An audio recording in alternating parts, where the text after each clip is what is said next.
بسم اللہ الرحمن الرحیم الحمد للہ رب العالمین والصلاة والسلام علی سید المرسلین وعلی آلہ وصحبہ اجمعین وعلی من اتبعہم بإحسان الی یوم الدین.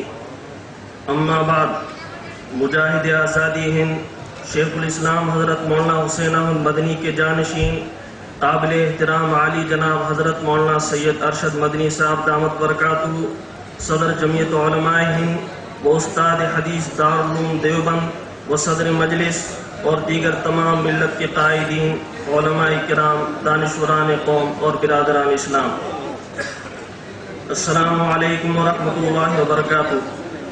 راجستھان کی ثقافتی دارالسلطنت شہر آفتاب جودھپور میں جمعیت علماء ضلع جودھپور کے زیر اہتمام تحریک آزادی میں مسلمانوں کی قربانی کانفرنس میں آپ تمام حضرات کا دل کی گہرائیوں کے ساتھ خوش آمدید کہتے ہوئے ہم استقبال کرتے ہیں.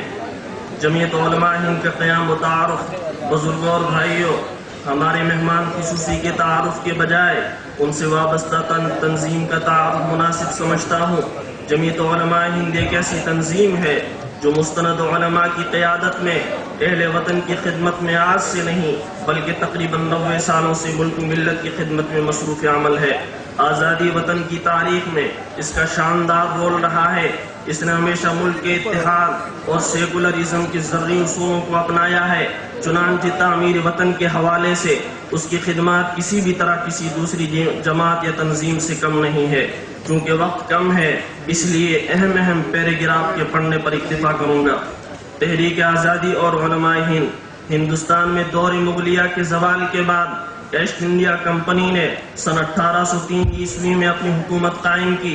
یہ وہ دور تھا کہ عیسائی مشنری ہندوؤں اور مسلمانوں کو عیسائی مذہب اپنانے کا سبق دے رہی تھی، اور چونکہ برطانوی سامراج نے مسلمانوں سے حکومت چھینی تھی اس لیے فطری طور پر وہ مسلمانوں ہی کو دشمن سمجھ کر ظلم و ستم کا نشانہ بنا رہے تھے.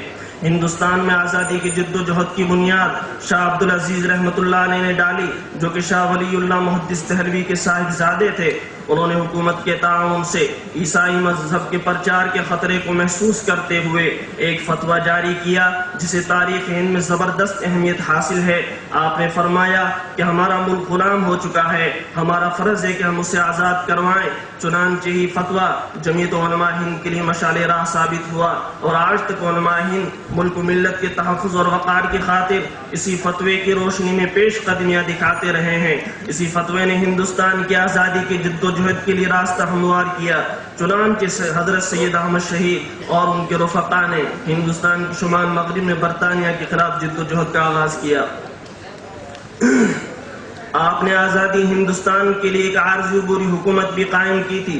اسی جد و جہد اور لڑائی میں شاہ اسماعیل شہید اور سید احمد شہید رحمہ اللہ نے سن 1831 عیسوی میں بالا کوٹ میں جام شہادت نوش فرمایا، مگر انہوں نے جد و جہد آزادی کی جو شمع روشن کی تھی وہ آخر تک مختلف قربانیوں کے ساتھ روشن رہی. سن 1857 عیسوی میں انگریز حکومت کی بغاوت میں 3400 علماء کرام نے جہاد کا فتویٰ صادر کیا، جس میں حضرت حاجی امداد اللہ مہاجر مکی کے زیر قیادت حضرت مولانا محمد قاسم صاحب نانوتوی، حضرت مولانا رشید احمد گنگوہی، حافظ ضامن شہید رحمہ اللہ و دیگر علماء کرام اور منگل پانڈے جیسے ہزاروں ہندو مسلم جیانوں نے سر دھڑ کی بازی لگائی، جو سن 1857 عیسوی کے غدر کے نام سے مشہور ہے.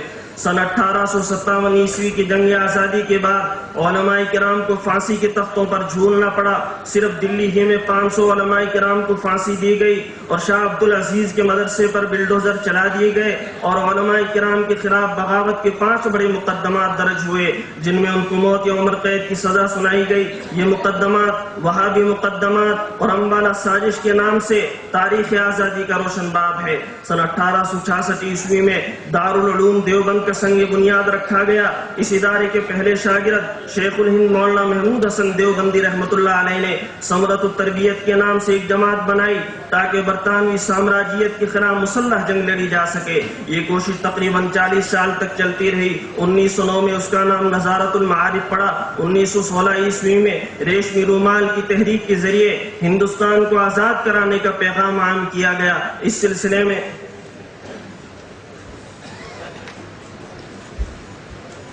بے انتہائی دل کی گہرائیوں کے ساتھ تمام شرکائے کانفرنس کا پرتپاک استقبال کے ساتھ شکریہ ادا کرتا ہوں، بالخصوص صدر محترم حضرت مولانا سید ارشد مدنی صاحب دامت برکاتہم، بزرگ لیڈر پرسرام مدیرنا اور جتنے بھی تشریف لائے ہوئے معزز مہمانان کرام، اس استقبال کے ساتھ شکریہ ادا کرتا ہوں۔ ان کے علاوہ تمام قائدین ملک و ملت، دانشور حضرات، ہر طبقے کے، ہر مذہب کے علماء کرام کا نام بنام شکر گزار ہوں، اور آئندہ بھی اسی طرح ہماری دعوت پر بار بار تشریف آوری کی امید رکھتا ہوں۔ وآخر دعوانا الحمدللہ رب العالمین۔ وقت کم ہے، اس وجہ سے خطبہ استقبالیہ تقسیم کر دیا گیا، ہندی اردو دونوں زبانوں میں ہے، آپ پڑھ لیں، وقت ہم اس وجہ سے کم کر دیا گیا ہے۔ اب ہمارے بیچ ہم بہت ہی مختصر وقت میں اپنے سبھی جتنے وقت ہیں ان سے نویدن کروں گا کہ اپنے بہت ہی مختصر وقت میں اپنی بات کو کہیں، کیونکہ ہمیں خاص ہمارے جو مہمان پرسرام جی مدرنا ہے اور مدنی صاحب ہیں، ہم ان کو سننے چاہتے ہیں، اس لیے آپ مختصر وقت میں اپنی بات کہیں۔ اب میں زحمت دینے جا رہا ہوں جناب قاضی محمد ایوب انصاری صاحب سے کہ وہ مائک پہ آئیں اور اپنی مختصر تقریر فرمائیں۔